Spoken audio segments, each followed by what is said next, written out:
Infamous Colombian cartel leader and the king of cocaine, Pablo Escobar, was the world's most notorious and powerful drug lord during the 80s and early 90s. With a reported net worth of almost $30 billion, he lived a luxurious lifestyle full of private jets, crazy cocaine parties, yachts, and around 142 homes and offices. Hidden in a small island by the name of Isla Grande off of Panama's Caribbean coast, lie the ruins of one of his most elusive and mysterious mansions. Today, we're looking at the rise, fall, and the current state of this now abandoned palace. Pablo Escobar was born in Rio Negro and raised in Medellin, and from a young age he got into trouble with the law.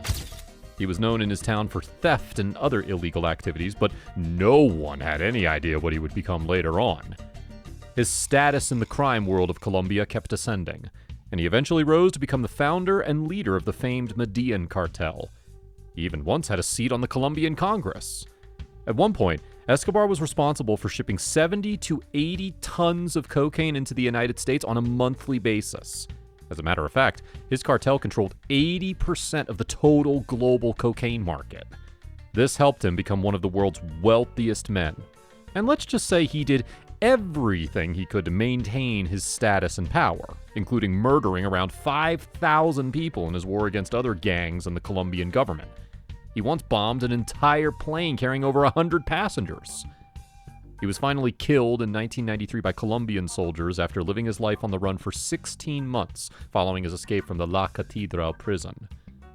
But don't assume that Pablo was universally hated or something. Known as a Robin Hood type figure, he had his share of admirers. He provided many facilities and services to the underprivileged communities of his country, and his funeral was attended by around 25,000 people. He's also a huge part of pop culture today, and you may have found out about him through the Netflix series Narcos, or the Kanye West album The Life of Pablo. At one point, Escobar was earning $810 per second, $26 billion per year, and let's just say he loved spending it on himself. The Colombian kingpin owned around 15 private jets, 6 helicopters, and several incredible mansions around the Americas. Perhaps his most famous estate was the 7,000-acre Hacienda Napoles in Puerto Triunfo, approximately 150 kilometers from his hometown of Medellin. This estate included a massive house, swimming pools, a zoo full of exotic animals, and even a park with real dinosaur fossils. In fact, Escobar even had his own private airport, a collection of vintage cars and bikes, and his own soccer field on this estate alone. He also owned several properties in Miami. He regularly hosted insane druggie parties everywhere he went. Clearly, this man was living the drug lord life to the fullest. But he was also kinda complicated, since he donated quite a bit of his money to hospitals and charities in Colombia. He built parks, roads, and even a whole neighborhood from scratch. He also established food and reforestation programs in Colombia. Who knows why he did this? Maybe he genuinely wanted to help his community. Or maybe he was just trying to absolve himself of the thousands of deaths he was responsible for. This legendary manor, locally called La Casa Grande, or the Big House, is found on a sparsely populated island called La Isla Grande in Panama. It is famous for the lavish and coke-fueled parties Escobar used to host here. This also served as his summer home. The only way to get on this island is via a special vote from Cartagena, but it's very, very difficult to find someone willing to drive you there. This small, beautiful, and peaceful island is inhabited by only around 800 people.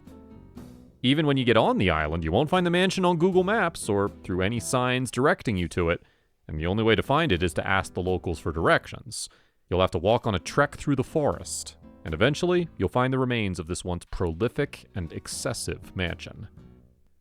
This now empty and tragic-looking manor once rivaled the cost of Escobar's main home, Hacienda Napoles. It was rumored to be valued around $5 billion. Escobar used this home as his private getaway, coming here to spend some time away from his usual life. Back in the day, the only two ways to get to this mansion was either through an extremely expensive speedboat or directly via a helicopter. The estate also included a huge swimming pool, an immense courtyard, and lavish waterfront apartments. It used to boast around 300 fully furnished and elegantly designed rooms for Escobar's friends to come and visit him. These rooms were as extravagant as Escobar himself, and they literally included solid gold shower heads in each of the bathrooms. Once his friends were here, Escobar and his companions spent their time partying and relaxing in this incredible summer house. He also had numerous ruthless bodyguards who were instructed to shoot anyone who dared to step on his property uninvited.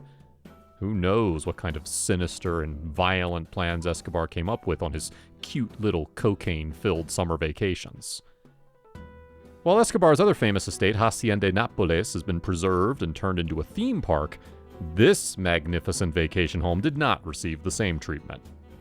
After Escobar's death, the Colombian authorities took control of this property, and they were either unable or unwilling to provide the appropriate amount of funding to preserve this once breathtaking property. A prolific estate of this size obviously required quite a bit of housekeeping, and with no one to take care of it anymore, the cruel and relentless Caribbean winds have resulted in the deterioration of this once marvelous party house. We have to admit, it's kind of sad to see such an architectural marvel left to rot, as this could have easily been turned into a park or some other kind of tourist resort. If you happen to visit this estate, it isn't nearly as flattering as it used to be. Now owned and ignored by the government, it has gradually fallen to ruin. The gardens are full of giant wild pigs, the mansion's halls have deteriorated, portions of the ceiling are missing, the paintwork is fading, and the rooms are infested with rodents and insects. The pool is empty, and occasionally lined by clothes of squatters, with no bodyguards present to stop anyone from trespassing anymore. There are no parties here anymore, no large gatherings of some of Colombia's most notorious criminals, no helicopters or private jets, and it's now merely a shadow of its former self.